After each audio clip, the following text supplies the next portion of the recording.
السلام عليكم ورحمة الله تعالى وبركاته. مشاهدين قناة سارة انجليش، مرحبا بكم في فيديو جديد اللي غادي نديرو فيه التصحيح ديال الامتحان ديال اللغة الانجليزية مسلك الاداب ديال 2021.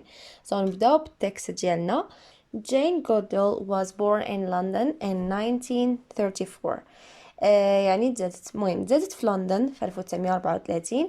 As a child, Jane loved observing animals. يعني فاش كانت كطفلة كانت عزيز عليها أن تلاحظ الحيوانات.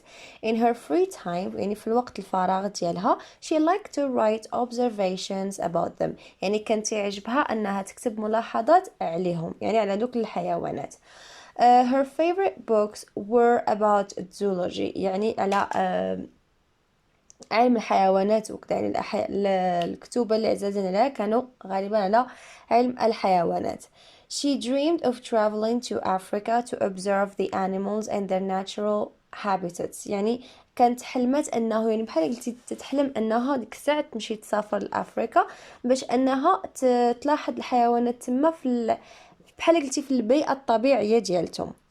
After graduating in 1952, she first worked as a secretary at Oxford University. يعني فاش تخرجت في 1952 أول حاجة دارتها مشات خدمت كسكرتاري في Oxford University. and then as a part-timer. يعني part-timer يعني فاش كنقولوا part-timer شي واحد خدام ماشي لدوام جزئي، زعما يعني ماشي نهار كامل ولكن غير شي سويعات ولا ساعة ولا ساعتين في النهار. at a documentary film company. يعني في واحد الشركة ديال إنتاج الأفلام. to finance her upcoming trip to Africa. باش أنها to finance تمول الرحلة ديالتها لأفريقيا. وهذيك الكمباني ديال الفيلم documentary films، يعني ماشي أي فيلم، أوكي، الأفلام الوثائقية. In July 1960, Jane arrived with her mother at the Gombe National Park in Tanzania. في 1960 جات هي، وصلت هي والأم ديالها الغومب، يعني واحد national park كاين في تنزانيا. She had brought a tent. جابت معها واحد الخيمة. a cup بحال قلنا واحد الكاس. and a pair of binoculars. يعني دوك اللي هازة في يديها في ديك الصورة، دوك المنظار بحال هكا. So around 5 p.m. on the day of her arrival، يعني حوالي مع الخمسة العشية في ذاك النهار ديال الوصول ديالها اللي وصلت فيه، somebody reported، شي حد قال انه they had seen a chimpanzee، شافوا واحد شمبانزي. straight away يعني بحال قلتي ديك ساعة نيشان جين set off، انطلقت into the forest، مشات الفورست الغابة to meet her first chimpanzee، باش تلاقى بأول chimpanzee لها. As a young woman, Jane had no scientific qualifications. يعني فاش كانت young woman، فاش ولات شابة ما عندهاش شي qualifications، scientific qualifications, but she didn't stop her from but this didn't stop her from following her childhood dream. يعني واخا هكاك هادشي ما حبسهاش باش انها تتبع الحلم ديال الطفولة ديالها اللي هو studying chimpanzees in Africa. She went to study the animals and find out how they really lived. يعني مشات باش انها تقرا الحيوانات وتكتشف كيفاش كيعيشوا في الحقيقة الناس. After months of difficult work، يعني من بعد شهور ديال العمل الصعب، she made important discoveries. يعني دارت اكتشافات اللي هما مهمين بزاف، واللي هما ان chimpanzees eat meat، كياكلوا اللحم، and use tools، وكيستخدموا ادوات to get food، باش يحصلوا على الاكل. they even make their own tools، حتى انهم كيصاوبوا ادوات خاصه بهم. they can learn and use sign language، يقدروا يتعلموا يستخدموا اللغه ديال الاشاره. but compared to humans، يعني ولكن لا قارناهم بالانسان ولا البشر، even the brightest chimp، يعني the brightest chimp هو أكتر ذكاء أو لا أذكى واحد فيهم looks like a very small child، كيبان بحال شي طفل صغير في العقل ديالو of course. So every evening، كل عشية، Jane wrote her findings in a diary، كتبت ديك الاكتشافات ديالها في الدايري ديالها، في واحد المذكرة ديالها. Later من بعد she began to publish in journals such as National Geographic magazine. يعني من بعد بدات كتنشر داكشي اللي الاكتشافات ديالها في واحد جورنال بحال مثلا National Geographic magazine. After a while، من بعد واحد شوية، scientists and academics started reading her research. يعني العلماء الأكاديميين بدأوا يقراوا لي recherche ديالها ولا لي studies ديالها الدراسات ديالها. Jane got a place at university and got her PhD in 1966. يعني حصلت على بلاصة ديالتها في اليونيفرسيتي وحصلت على الدكتوراه في 1966. Before that قبل داكشي she featured in a documentary film called Miss Goodall and the Wild Chimpanzee. يعني دارت واحد فيلم وثائقي سميتو Miss Goodall and the Wild Chimpanzee. يعني شمبانزي اللي هو بري، wild هي بري. So in 1969, she published the first of many books called My Friends and the Wild Chimpanzees. يعني في 1963 نشرت أول كتاب لها اللي سميته My Friends the Wild Chimpanzees. In 1980s في الثمانينات the human population يعني البشر بحال قلتي تزاد، يعني السكن او النسمه ديال بنادم تما في هذيك لا ريجيون تاع غومب تزاد، يعني was increasing يعني كان غادي وكيتزاد which caused a deforestation اللي سبب لنا بحال قلنا ازاله الاشجار، حيدوا دوك الاشجار. consequently هادشي شنو نتج عليه؟ There were only about 100 chimpanzees living in the area by the end of the decade. يعني بحال قلتي بقاو غير تقريبا 100 ديال الشمبانزيز اللي كيعيشوا في ديك المنطقه فاش سال داك الديكيد داك العقد، يعني 10 سنوات. Jane realized يعني بحال قلتي ادركت that something had to be done، يعني شي حاجه خاصها تدار so that chimpanzees and humans يقدروا انه يعيشوا مع بعضهم could live together. So she helped the local community to grow more trees in the region. يعني ساعدت المجتمع المحلي باش انهم يزيدوا بزاف ديال يكبروا الاشجار او يغرسوا اشجار في هذيك الجهه. After 1989, Jane left her career in Gombe in order to do other work. يعني خلات داك الكارير ديالها في غومب باش انها دير اعمال اخرى. So she started traveling and giving lectures. بدات انها كتسافر وكتعطي محاضرات. She protested she protested about cruel use of chimpanzees in scientific experiments. يعني دارت مظاهرات على داك الاستخدام القاسي ديال chimpanzees in scientific experiments في التجارب العلمية. She also set up shelters، يعني بحال قلتي دارت واحد ملجأ لدوك chimps which had been captured اللي تشدوا or were orphans، يعني orphans ولاو يتامى زعما ما عندهمش الأم ديالهم because of the trade in chimpanzee meat، يعني التجارة ديال اللحوم ديال chimpanzee. In 2002 she became a UN messenger for peace، يعني بحال قلتي ولات مراسلة ديال السلام. Nowadays في هاد الأيام she spends about 300 days of a year giving interviews, talks and lectures, meeting with the government officials and raising money for the Jane Goodall Institute which continues her research. يعني ولات كتدوز تقريبا 300 نهار في السنة، يعني كتقدم مقابلات interviews, talks محادثات, lectures محاضرات, meeting كتلاقى مع المسؤولين ديال الحكومة and raising money for the Jane Institute اللي باقي كيكمل هذاك الغوشيرش ديالها. She has very little free time، يعني كيبقى عندها شوية ديال الوقت اللي هو فارغ، ولكن but she still goes every year، ولكن واخا هكا كتمشي كل سنة to the forest in Gombe to watch chimpanzees. كتمشي لهذيك الفورست الغابة ديال Gombe باش انها تشوف chimpanzees. So نشوفوا التمرين الأول. Are these statements true or false and justify. Jane went to Tanzania alone، يعني مشات لتنزانيا بوحدها. So هنا شنو عندنا Jane arrived with her mother at the Gombe National Park in Tanzania. So هنا في الجملة كتوضح لنا أن it's false. Jane arrived with her mother، مشات مع الأم ديالها. إلا كملتوا الجملة عندكم صحيح، ولكن هاد الجملة بالضبط ولا هاد شبه الجملة بالضبط اللي خلاتنا أن احنا نفهموا بلي راها it's false. Jane was against using chimpanzees in scientific research. So against هي الضد، يعني كانت ضد نتاع استخدام chimpanzees في البحوث العلمية. هنا هي عندنا she protested about cruel use of chimpanzees in scientific experiments. So it's true, she protested about cruel use, etc. 3. Jane has never returned to Gombe since she left she left it in 1989. يعني ما عمرها مازال ما رجعت لديك الريجيون تاع كامب من نهار خلاتها في 1989 which is not correct لأن في الآخر قالوا لنا she still goes every year to the forest in Gombe to watch chimpanzees. Sorry, so هنا عندنا false. She goes every year to the forest in Gombe to watch chimpanzees. ندوزو للتمرين الثاني. answer the following questions. sorry هنا كنزرب واحد شويه لانه ديجا شرحنا النص. شي حاجه في السؤال يعني الجواب ما كنشرحوش لان اصلا ديجا شرحنا النص، ما كاينلاش نعاودو شرح deux fois. So what was Jane interested in when she was a child؟ يعني فاش كانت شنو الاهتمام ديالها فاش كانت طفله. so هنا كنقلبوا على فاش كانت طفله كنلقاوها كيقولوا لنا as a child Jane loved observing animals. اذا هادشي اللي غنكتبوا. she loved observing animals. okay. give two things Jane found out about chimpanzees. هنا تعطيو جوج ديال الاكتشافات اللي اكتشفتهم على chimpanzees. so هنا عندنا بطبيعة الحال 4 الاكتشافات تقريبا.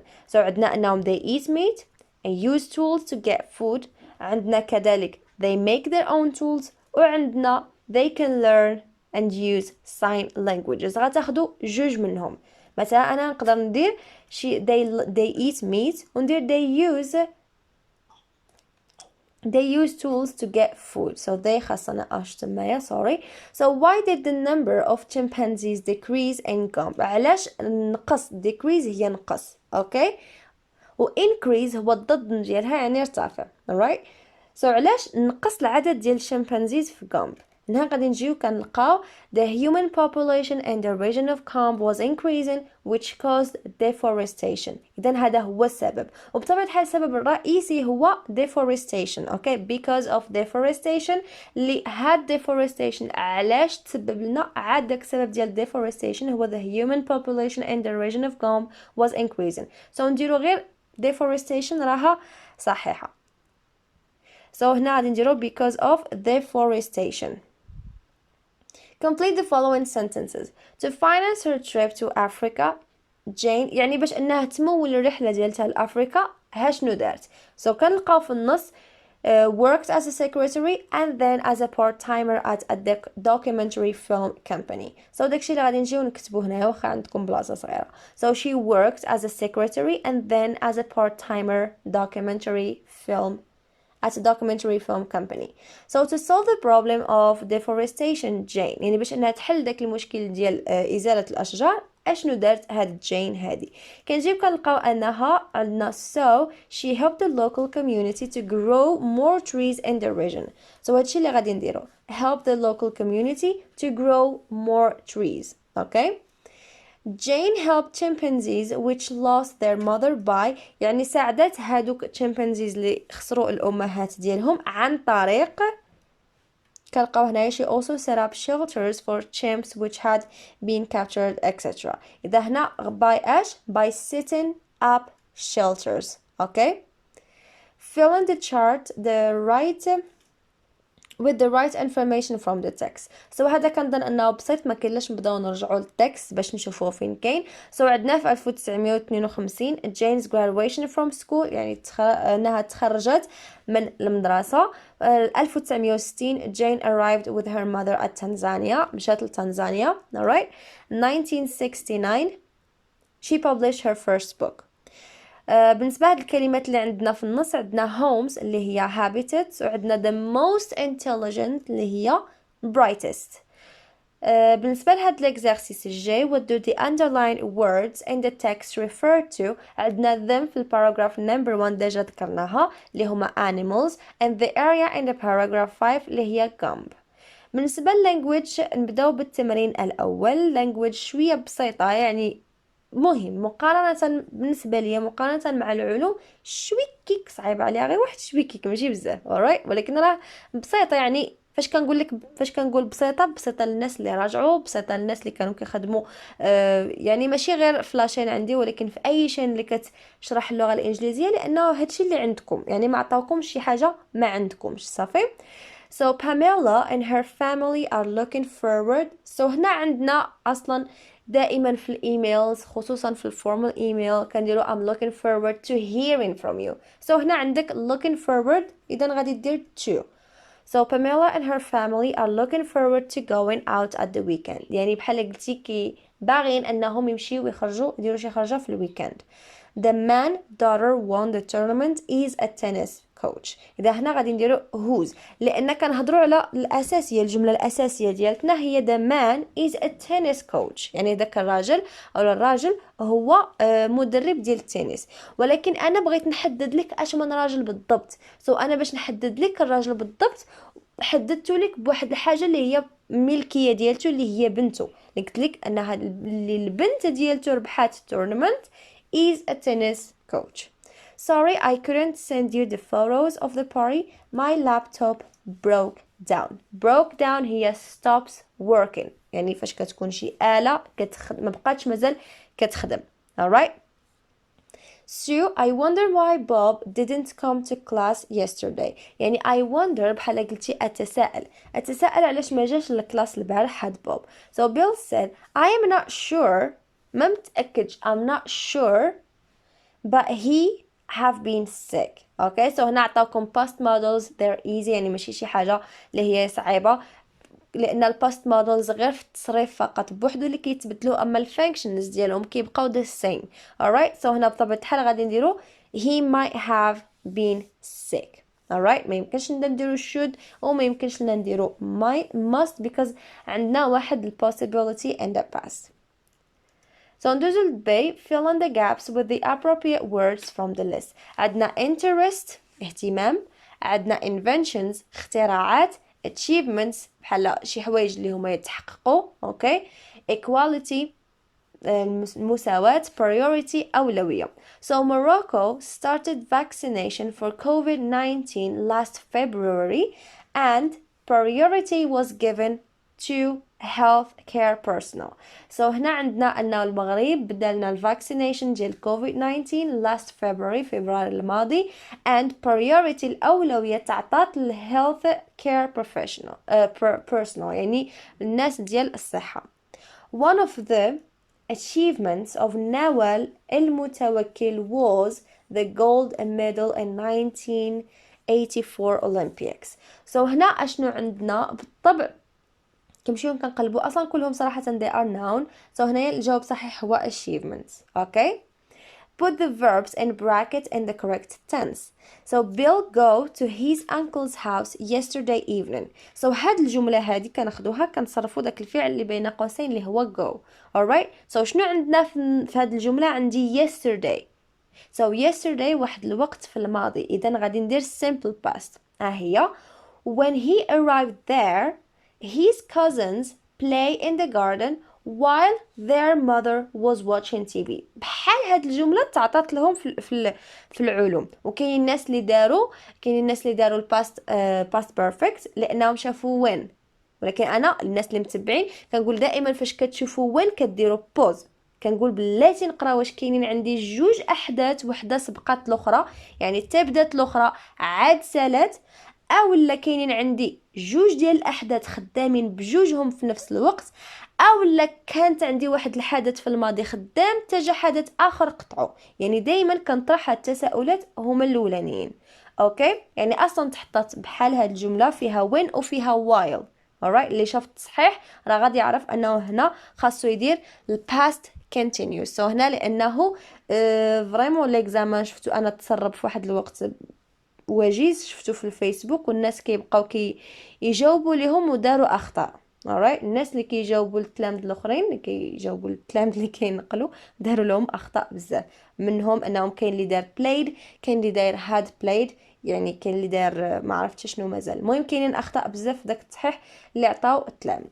alright، هنا علاش؟ لان قال لك في ديك الاثناء alright فاش هو وصل شنو لقى؟ الكازنز ديالو كيلعبوا في الجرده، وفي نفس الوقت فاش هما كيلعبوا في الجرده الام ديالهم كانت كتفرج في التلفازه. so عندنا past continuous.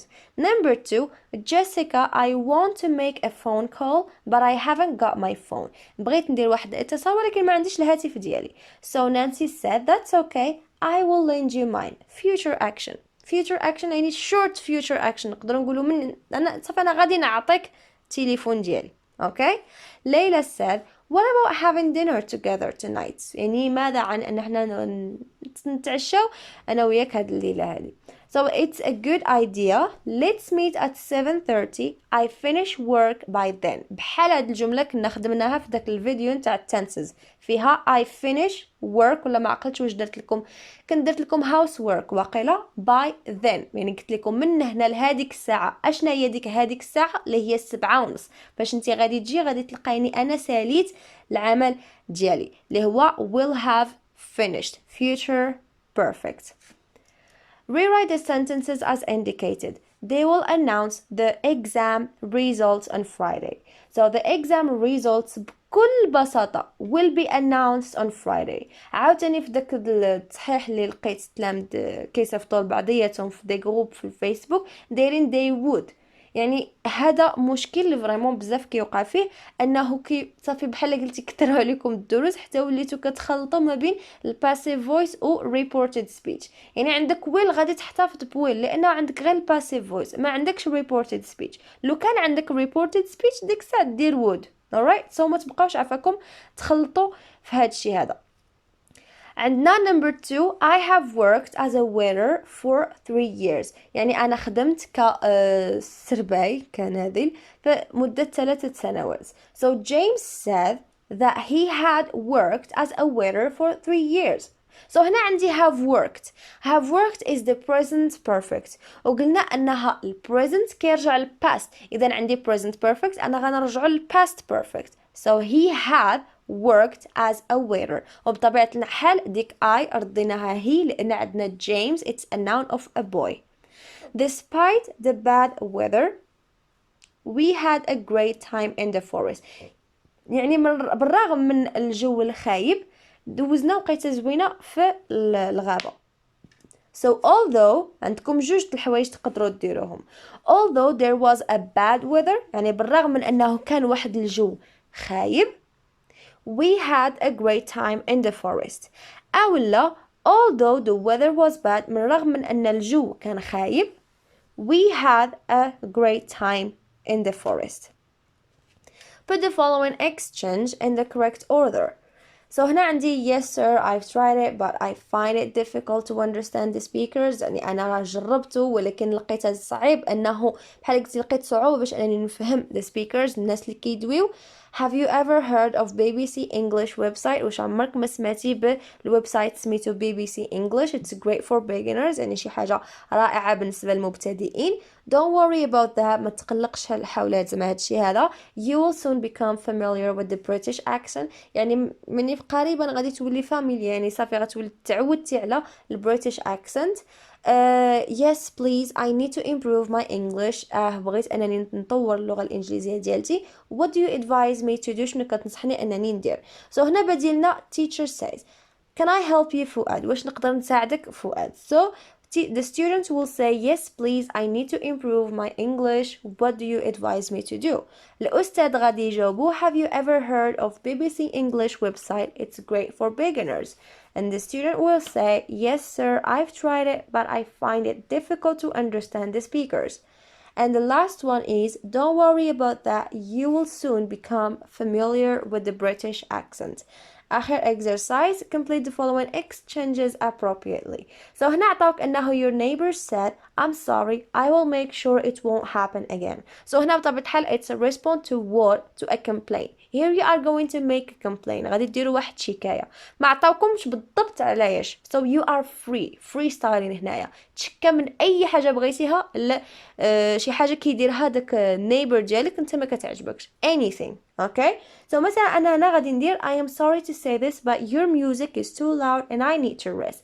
يعني اسمح لي نقول لك هادشي ولكن الميوزك ديالك يعني الموسيقى ديالتك مرتفعة بزاف and I need to rest وأنا محتاج أنني نرتاح. So your neighbor will say I'm sorry I will make sure it won't happen again. يعني غادي نتأكد أنه ما غاديش يعاود يوقع هادشي مرة أخرى. Do you think that COVID-19 vaccine will stop the spread of the virus in the coming months؟ يعني واش كيبان لك أنه COVID-19 يعني الفاكسين ديال COVID-19 will stop the spread of the virus يعني غادي يحبس لنا الانتشار the spread هو الانتشار ديال الفيروس in the coming months في هاد الأشهر القادمة. So الجواب هنا غادي يكون مثلا yes I think so. Okay? so writing عندكم writing vraiment بون هي شويه جديده خصوصا الثانيه. مازال نقول لكم هذا مجرد يعني كتهضروا اون جينيرال. I like watching documentary films for many reasons. يعني كيعجبني انني نتفرج في افلام وثائقيه لعده اسباب، وكنت كتعطي الاسباب علاش. يعني عطا الله ما تقول مثلا انك تكتشف حوايج جديده على الحيوانات، مثلا تكتشف كيفاش كيعيشوا الحيوانات. تقدر هنا عطاكم شويه ماشي شويه مرتبط النيت مع النص، يعني تقدروا اصلا تستخدموا النص كسورس باش انكم تخدموا مثلا observing animals، تكتبوا لي نوت حول الانيمالز او لا، المهم شي حاجه بحال هكا. بالنسبه للرايتين الثانيه هذه اللي شويه جديد، ماشي شويه جديده النيت عليكم، يعني شي موضوع اللي تقريبا نقدر نقول لكم انكم ما عمركم ما خدمتوا عليه، اللي هو انكم تقدموا واحد الايميل باش انكم بحال كتطلبوا خدمه. اوكي سو قال لك you have seen the following advertisement on a website، يعني شفتي هاد الاعلان في واحد الويب سايت. قال لك we need people to work in our restaurant as waiters. sorry ديك waiters it's false، waiters مكتوبة بشكل غلط، تنصححها ابري. so cooks and cleaners، يعني بغينا الناس يخدموا في الريستوران ديالتنا ك waiters بمعنى سربايين، cooks الناس اللي كيطيبوا and cleaners الناس اللي كينقيو. if you are interested الا كنتي انت انتريسي مهتم write an email to staff etc. تكتبوا ايميل زعما لذاك الايميل. so Mr. ناجي is the manager of the restaurant، يعني هو المدير ديال الريستورانت. write him an email to apply for one of the jobs، يعني كتب له واحد الايميل باش انك تقدم طلب لواحد من الاعمال من هذوك الخدمات، لانهم هنا كاينين ثلاثه، كاين as waiters وكاين as cooks وكاين as cleaners sorry. so هنايا قال لك include. سي فغي كلشي حاجه جديده عليكم، ولكن الحاجه اللي مزيانه انهم عاطينكم على ايش غتهضروا على personal information ديالكم، مثلا سميتكم وكذا. بطبيعه الحال نحاولوا نختاروا شي سميه واحده اخرى، يعني بحال مثلا جون ولا شي حاجه بحال هكا، او لا تفاديتو الاسم اتس اوكي. كواليفيكيشن ديالك يعني تعطي العمر ديالك، تعطي واش انت تخرجتي من شي بلاصه، المهم personal information ديالك. qualifications يعني المميزات ديالك. work experience يعني واش فايت لك ديجا خدمتي في شي بلاصه. personal skills يعني المهارات الشخصيه ديالك and interests اللي هما الاهتمامات ديالك. وغادي تبدا مستر ناجي وغتبدا المهم الايميل ديالك. هذا بطبيعه الحال غادي يكون فورمال ايميل، يعني ماشي غتبدا بليك هاي هاو ار يو داكشي ديريكت، غتبدا الكتابه ديالك حول الموضوع. اوكي سو كنتمنى انكم تكونوا جاوبتوا على اغلب التمارين بشكل صحيح. لعجبكم الفيديو جاوبتوا فريمون مزيان، ما تنساوش تضغطوا على لايك، والا كنتوا جداد في القناه ما تنساوش تضغطوا على زر سبسكرايب وتفعيل الجرس باش يوصلكم الفيديوهات الجداد. شكرا على المشاهده والى اللقاء في فيديو اخر.